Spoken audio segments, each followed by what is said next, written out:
Election काळात निवडणूक आयोगाकडे तक्रार करण्यात आलेली आहे। शिवसेना असेल किंवा भाजप असेल उल्लंघन करतंय संपूर्ण आचारसंहितेचं। त्यांच्या पोटातली भीती आता निवडणूक आयोगाकडे तक्रारीच्या रूपाने दिसायला लागली आहे। पहिलं ईव्हीएम मशीन झालं, मग माननीय पंतप्रधानांवर घालून पाडून बोलणं झालं, मग माननीय पंतप्रधान जर सरकारी कार्यक्रमाला आले तर सरकारी व्यवस्थांचा दुरुपयोग याची कोल्हेकुई करून झाली।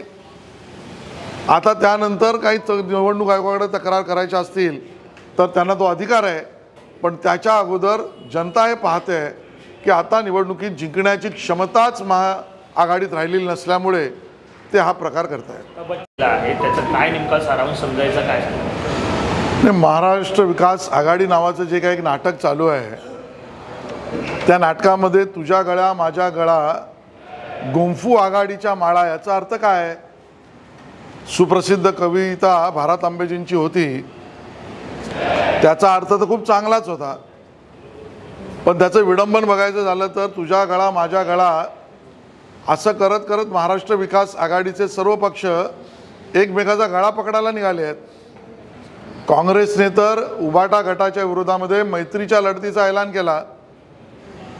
सांगली सातारामध्ये कोण कोणाच्या विरुद्ध लढणार आहे, कोण कुठल्या पक्षाचा उमेदवार आहे अजून ठरत नाही।